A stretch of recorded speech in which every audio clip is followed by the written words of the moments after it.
अस्सलाम वालेकुम नाज़रीन, आपका मेज़बान यासिर शामी आपकी खिदमत में हाजिर है और आप देख रहे हैं डेली पाकिस्तान। पूरी दुनिया से जिन लोगों ने डेली पाकिस्तान के पेज पे हमें ज्वाइन किया है उन्हें खुशामदीद कहेंगे। कहा यह जा रहा है कि वज़ीर आला पंजाब उस्मान बुज़दार साहब ने बेतहाशा खर्चा कर दिया है। कहीं ये चहमगोइयाँ हैं कि उन्होंने नहायत अक्लमंदी से किफ़ायत शेयारी की है और हिफाजती जो अखराजात हैं उसमें खातिर खा कमी की है। लेकिन इसमें किस हद तक सदाकत है, कौन सच्चा है कौन झूठा है, हैरान कुन और हकाइक पर मुबनी तज्जिया लेकर हमारे दरमियान मौजूद हैं उस्ताद मोहतरम, ग्रुप एडिटर हैं डेली पाकिस्तान के और सीनियर तज्जियाकार इसार राना साहब। बहुत शुक्रिया राना साहब अपने ही इदारे को टाइम देने के लिए। कैसे मिजाज है? आज तो मौसम भी बड़ा ठंडा है। आप आए हो बाहर से, मैं तो सुबह से कमरे में बैठा हूँ, मुझे नहीं पता, लेकिन तुम्हारे चेकने से मुझे अंदाज़ा हो रहा है कि मौसम अच्छा है। मौसम इतना ठंडा था यकीन करें, और मुझे पानी नहीं नज़र आया कहीं। आप गाड़ी पर आते हैं या वैसे कहीं चहलकदमी करने गए होंगे, आपको नज़र आया कुछ? नहीं, देखो चीज़ें आहिस्ता आहिस्ता ठीक होती हैं और हर जगह पे बेहतरी की गुंजाइश मौजूद रहती है। आज लाहौर में बारिश हुई है तो मेरा ख्याल है किसी हद तक ये एक इतलात यही है कि कहीं पानी रुका नहीं, अगर रुका भी तो वो फौरी तौर पे उसको साफ़ कर दिया गया। एक अच्छी बात है, अच्छी अलामत है, अच्छा काम। तो ये तो शहबाज शरीफ साहब के दौर में भी सारा कुछ ऐसे होता रहा होगा, मैं नहीं कह रहा, लेकिन खुद भी उतरते रहे हैं समंदर में। मैं वही कहने लगा था कि वो खुद भी उतरते थे और हर बार उतरते थे। और मेरा हर बार यही सवाल होता था कि आप जो कौम को मछली पकड़ के खिला रहे हैं, आप कौम को मछली पकड़ना क्यों नहीं सिखाते? आप हर हीरो बन जाते हैं, रोज़ पानी में खड़े होते हैं, आप वो सबब क्यों नहीं पैदा करते जिससे पानी ना खड़ा हो? पानी वहाँ पे खड़ा वैसे ही रहेगा। आप रोज़ आके नया बुश कोट सूट पहन के खड़े हो जाए तो उससे क्या फ़र्क पड़ता है? तो यहाँ उस्मान बुज़दार साहब को उतरना चाहिए पानी में? देखिए कि वो उतर चुके हैं। उतरना चाहिए या नहीं चाहिए, असल चीज़ ये नहीं है कि उतरना चाहिए या नहीं चाहिए। असल चीज़ ये कि यार कौम को कोई फ़ायदा हो रहा है या नहीं हो रहा। ये कोई ज़रूरी नहीं है कि आप पानी में खड़े होकर तस्वीर बनाएंगे तो कोई बहुत बड़ी सर्विस दे रहे हैं। असल चीज़ ये कि अगर आप कहीं अपने कमरे में बैठ के भी काम कर रहे हैं और पानी नहीं खड़ा हो रहा तो सर्विस, बजाय इसके कि आप वहाँ पे हजूम इकट्ठा करके और हीरो बने फ्लैट हेड पहन के और जनाब अली बुश कोट पहन के और लंबे जूते पहन के, अगर आप अपने कमरे में बैठ के काम कर रहे हैं तो ये भी बहुत बड़ी अचीवमेंट है। असल बात यह कि आवाम को रिलीफ मिलना चाहिए। ये जो आड़ियाँ जाड़ियाँ है ना, इनका कोई फ़ायदा नहीं। अब हो क्या रहा है बुज़दार साहब के वाले से? बुज़दार साहब एक सादा आदमी है, उनमें शहबाज शरीफ जैसी ना तो चलाकी ना शार्पनेस है, ना वो को मीडिया को नहीं, चलाक वो बहुत हैं। नहीं, वो आप कह रहे हो ना, अगर चलाक होते तो आज वो भी रोज़ मीडिया में कहीं ना कहीं किसी कोई एक ड्रामा क्रिएट करके खड़े नज़र आ रहे होते ना। वो ऐसा नहीं है। शहबाज शरीफ एक शार्प आदमी थे, ज़हीन आदमी थे, वो मीडिया को अपने पीछे लगाए रखते थे, हर वक्त मीडिया को अपने गिर्द घुमाए रखते थे। लेकिन सवाल पैदा ये होता है कि क्या मीडिया को गिर्द घुमाना कौम की खिदमत है या पीछे बैठ के behind the scene behind the curtain बैठ के काम करना है? अब मैं इसकी एक मिसाल देता हूँ कि शहबाज शरीफ साहब के दौर में जो अखराजात थे, इस हुकूमत ने बुज़दार साहब ने 60% कम किए। ये छोटी बात नहीं है, 60% अखराजात कम। शहबाज शरीफ साहब के दौर में कितना था टोटल जो था? देता हूँ कि 83 करोड़ था सिर्फ हिफाजत का और सिक्योरिटी का। 83 करोड़ रुपए? 83 करोड़, जिसमें इस बार इन्होंने 28 करोड़ के अंदर वो काम किया। यानी कि आप कह रहे हैं और इंकशाफ कर रहे हैं कि उस्मान बुज़दार साहब ने वही 83 करोड़ का जो हिफाजती बजट था उसको सिर्फ 28 करोड़ की हद तक इस्तेमाल किया। 28 करोड़ पे इस्तेमाल किया। ये फैक्ट्स एंड फिगर पर है। ये रिकॉर्ड पे मौजूद है। 11 करोड़ रुपए लगते थे जो मेहमान आते थे तोहफ़ देने में और चीज़ें देने में, इन्होंने वो कट डाउन करके 3 करोड़ पे ले आए। तो सर हम एक दूसरी तरफ जब देखते हैं कि कतर के वज़ीर आला आते हैं, वज़ीर आज़म आते हैं, सॉरी माज़ा चाहूँगा, मलाइशियन आते हैं या सऊदी अरब के आते हैं तो शाहाना खर्चे किए जाते हैं। हम नहीं कर रहे होते शाहाना खर्चे। जो जिस मेहमान जिस लेवल का होता है उसी लेवल का उसे प्रोटोकॉल देना होता है ना। जब हम लोग जाते हैं तो वो हमें भी इसी लेवल का प्रोटोकॉल देते हैं। ये कोई नई बात नहीं है। असल चीज़ ये है, अब मैं एक मिसाल दे रहा हूँ छोटी सी, कि एक छोटी सी मिसाल है कि जब शहबाज शरीफ थे तो लाहौर में 4 कैंप ऑफिस थे वज़ीर आला के, और चारों पे वज़ीर आला हाउस जितने अखराजात होते थे अब वो ख़त्म कर दिए गए। There is no camp office. जो वज़ीर आला बुज़दार हैं उनका तो अपना घर नहीं है लाहौर में। यानी कि आप उनकी किफ़ायत शहरी की मुहिम से खासे हद तक जो है एग्री हैं। इख्तलाफात अपनी जगह पे, लेकिन जो जिस शख्स का क्रेडिट है वो देना चाहिए। छोटी सी मैं मिसाल दे रहा हूँ, 28 करोड़ रुपए लगाए थे रायविंड की दीवारें तामीर करने में कौमी ख़जाने से। वो भूखे थे, नंगे थे वो लोग, उनके पास पैसे नहीं थे।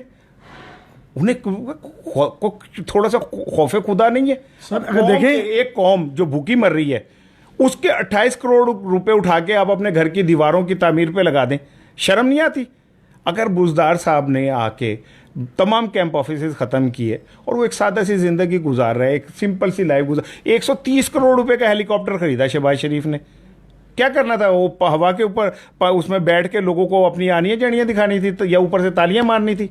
130 करोड़ रुपए का हेलीकॉप्टर आपने खरीद दिया एक ऐसे सूबे के लिए जहाँ पे ना लोगों को साफ पानी मिलता है, ना उस लोगों को मेडिसिन की सहूलत प्रॉपर तरीके से है। और लाहौर को ना करें, लाहौर खाली लाहौर जो है दिखा के एक उंगली पे पट्टी बांध के आप पूरे जिस्म का इलाज। बुजदार साहब, क्या आपको लगता है कि शहबाज शरीफ साहब के मुकाबले में खासे तेज हैं या उनसे अच्छा काम कर सकते हैं, प्रोडक्टिव काम कर सकते हैं?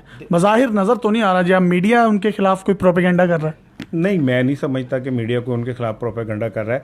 असल चीज़ ये भी उनकी एक सादगी है कि वो मीडिया में उस तरह चीज़ों को नहीं कर रहे जिस तरह माजी में किया जाता था, शोर मचाया जाता था, करते कुछ नहीं थे, तख्तियाँ लगा के और इस तरह की चीज़ें करके। अब मैं एक छोटी सी मिसाल देता हूँ।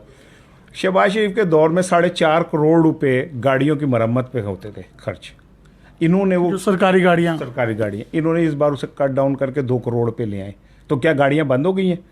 ये गाड़ियों के अंदर पानी डल रहे थे पेट्रोल की जगह पे।